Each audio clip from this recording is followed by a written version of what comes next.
Hey everybody, this is Grace, and in this video I'm going to do a little bit of a variety, just kind of a more of a about people who are basically narcissistic, histrionic.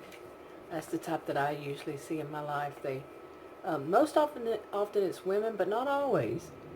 And so I want to talk a little bit about those. But first off, how's everybody doing? Are you how are you doing with the coronavirus pandemic and all the changes that have been coming about because of it? I know I'm tired of little changes here and there, and how I'm having to do things and all that myself. Okay, let me try to give this another shot. My chair moves, and I try to move the desk, and first off I went into a sneezing allergy fit. But anyway, like I was saying, all the different adjustments and everything. And it's like little things too, just little things really. And it's like having to learn new things all the time, really. But anyway, I have some notes, and I'm gonna read off of, talk about some of the stuff I had written down about various things. Like I said, mainly about these narcissistic, histrionic people. So I'm gonna change them into my readers, and then I'm gonna start talking about those things. Okay. Now here's a situation I have seen myself. I've been through it myself, and I've seen it more recently, people wondering about this, during this coronavirus, this pandemic, stay at home, and a lot of people are having to contact one on like something like Skype or Zoom or over the phone. Can you imagine actually using the phone? That's all we had when I was young. Or texting and stuff. And it seems like some people, get upset because the person they're trying to contact doesn't contact them as often as they would like for that to be. Especially like new friends, meeting new people, or new people they had just met before all this, co-workers, whatever, and they just don't contact as often. Well, here's the thing, some people think that it's the fault of the other person. Well, here's the thing. Why is it that, in my view, why is it that you think that they have to contact you at how often you think it should be? Why is yours right and theirs wrong? Maybe you want too much contact, and they just aren't that type. And also, have you ever considered that, if you've been in this, did you consider that maybe you want too much attention, and or that they just aren't right for you? Okay, they might be right for other people. Maybe other people don't want much contact, then you want more, so maybe they're just not right for you. That doesn't make them bad, necessarily always them bad. It could be, but it's not necessarily just because they don't contact you as you want, yeah. All right.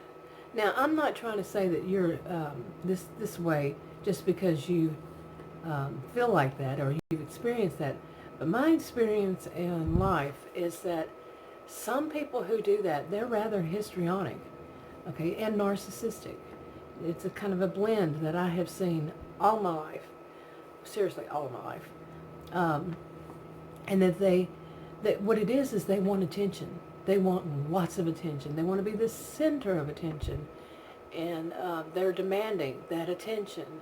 And they will blow up your phone, to get that attention, especially now. And they will come up, create some kind of, calamity, catastrophe, all this stuff, or start rumors about somebody, start doing the smear campaign, gossiping, some call it gossiping, malicious gossip, behind another person's back, just so they could get something going, so they can get that attention. They don't care if it's, more histrionic. They don't care if it's negative attention or positive attention, as long as they're getting attention. Now, some people will do that. They will say that it's, oh, so-and-so, it's this way. They don't contact us often. They always act like they're too busy. They're fair weather friends. They're this and that. Yeah, when really it's them. Now, I'm not saying because you've been through it or you are this way that you are histrionic. I'm not diagnosing anybody. And one size doesn't fit all anyway in any of these things, in my opinion. All right. So I do think that some people are starting to realize, this is kind of telling. What are people like in a crisis? Now, some people don't handle crises that great. And should you throw the baby out with the bathwater kind of thing? Should you throw them out of your life? Because they're not handling this. They might have other kind of stressors that you don't know what's going on behind the scenes, and they're not telling you what's going on. So it might just be something temporary. And also, if you have somebody in your life who wants more attention, maybe something's going on with them. I'm not going to give any advice or counseling. Read the disclaimer below this video on YouTube. So now to move on to another topic. Okay, in this part, I want to talk about jealousy. I think I need to start talking more about jealousy because jealousy and envy, the definitions of them used to be different, but the way I heard them is that basically jealousy is when somebody wants something that you have and they don't want you to have it. And envy is when they want something you have and they don't care if you have it. But it used to be, from what I understand, the other way around. But in this one, I'm looking at my notes.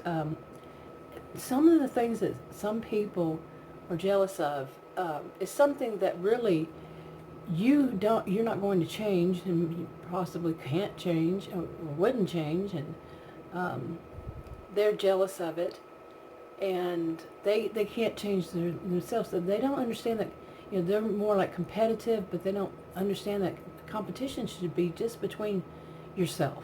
It should be you competing against yourself. But no, they become very jealous of what other people have. And this one I want to talk about when they're jealous of somebody's intelligence and or that person's status, social status. And they want it. Well, they can't have it unless they work for it. Okay, now intelligence, there's a question, how it is, why it is. But to them, it's just that they seem like the other person is just so smart. Well, they don't understand they should, go and read and learn and do something to make themselves seem smart, or be smart. No, they just don't like that.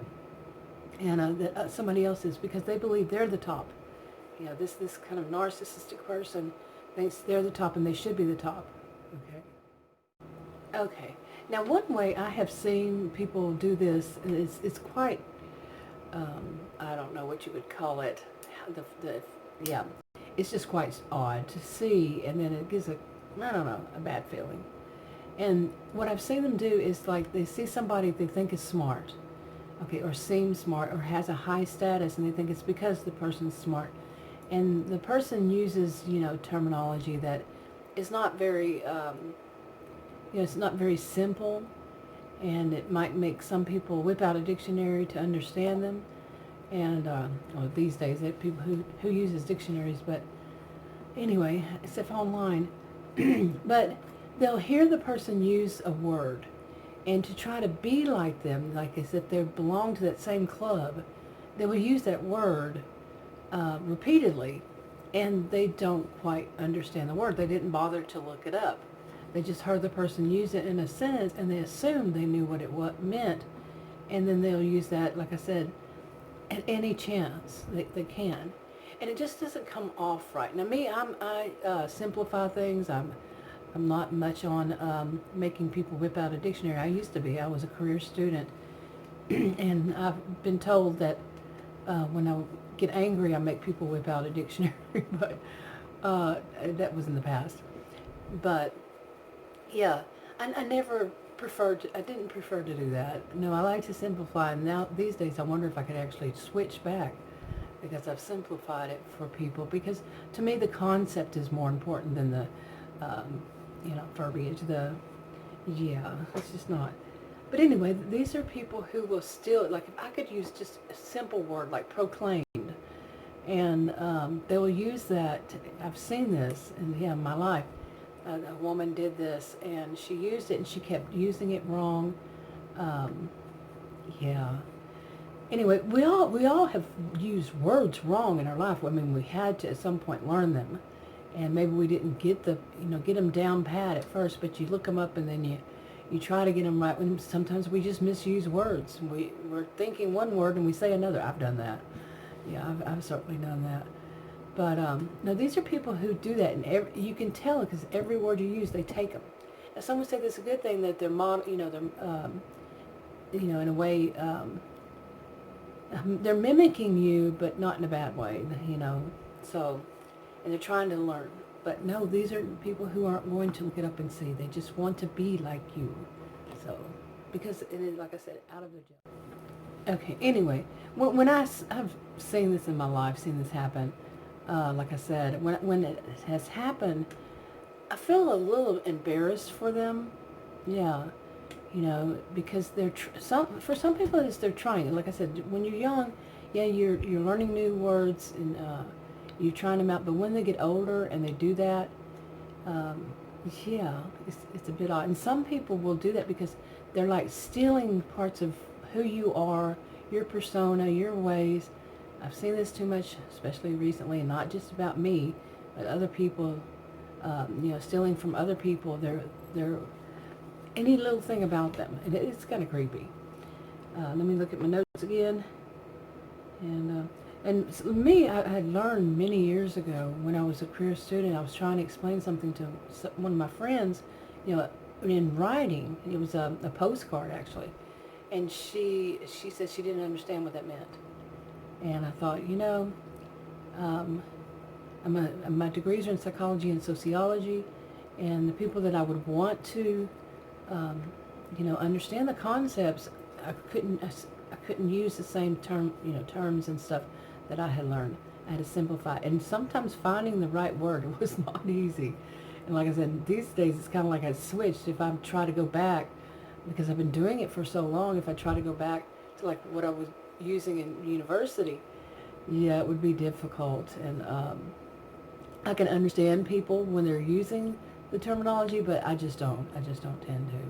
So I'm more laid back, and especially I got burnt out, and I said I'm going to get more and more laid back. Okay, and one more. That was enough on that one. And one more topic. This kind of goes along with the last one. I'm looking at my notes. It's about whenever this kind of narcissistic type person, some narcissistic histrionic blend of behaviors, not disorders, but behaviors. When they want to take the lead. They want to take the lead, and they want to act like they're superior to you and to everybody, just like I was just saying. They're going to be superior. And they try to show that, let me see this. Then they try to show it. They try to show you and other people that they are the superior beings. They're the superior person in your group, in your family, in your whatever it is. And some of the times, especially lately with the pandemic and all, this can be online. And say it could be, I'm not talking about any particular group, I'm just using this as an example. Some people, like, they get into Facebook groups or something online, some kind of group, and they follow the same people, or they watch the same videos, or they do live chats and whatever it is. And let me see this. And here is the one that I see. Like, you make a comment, I've seen happen to me, other people, like you make a comment or you make a video or you make whatever it is, and the people will try to tell you how to think about it. Like they're not going to say they disagree, they just tell you how you should think about it, as if they know they are superior. Okay, and like I said, it can be that they really do feel that they're superior, and they're going to tell you how you should think about, say, something that you just created, or just any comment, any way you say you wrote something, you made a video, whatever. They're going to say, no, this is, maybe not even say no. They will tell you as though they're your instructor, they're your professor, they're your teacher, whatever. They're going to say it in that way, and that they are way up there. You're not. You're just now learning, something like this. Now, if you say you're just now learning, and they say that, I would still say, yeah, I'd be a little wary of that. But anyway, they are the type that will try to take charge in everything. At some point, you could, if you get to know them, or you start noticing it, that they want to take charge. They want to be that superior in everything. Okay, and they do have, a superiority complex. I'd always heard when I was younger and a student, superiority complex is really something that's masking an inferiority complex. And that's just very simple, and it's not all that there is to it, of course. Anyway, now some people handle this in different ways. For me, I'm not giving anybody any advice or any how-tos, because every situation is different and you never know. Okay, now one of the things that I've learned to do, this is how I do it. I didn't always, and it's been more recent years that I've learned how to do this. And it works for me. It might not work for you. It could be dangerous. You know, these people can be dangerous. But whenever I have someone who does it, whether in person or, online, let's say online, and they try to, take the lead, and they try to say, try and tell me how to think about things. I'm an independent as it is. I don't need anybody to tell me how to think at all. And anyway, but they'll try. And what I have learned to do is to look at it as though they're asking a question, and to answer it as though they're trying to ask a question. You see, instead of them being in the lead, to answer them like, correct, and then go on with my own view. Say, that's exactly right. You get it, and then go on. Something that is, that they finally got it right. They finally understand it. They're or they don't, and then tell them like they're doing, and basically in some way. I've learned that makes them stop. Period. Stop. But it might not work for everybody. Especially in person, these people can be dangerous, and it doesn't even have to be in person. But anyway, I think that's enough for this video. I don't even know how long this video is going to be, but I had a few, so I'm going to I've done those 3. Have some more. If you want to subscribe to this channel, click the circle icon that pops up. And if you want to watch another video, click one of the rectangles. And like, subscribe, comment, and share. I'll talk to you on another video. Bye.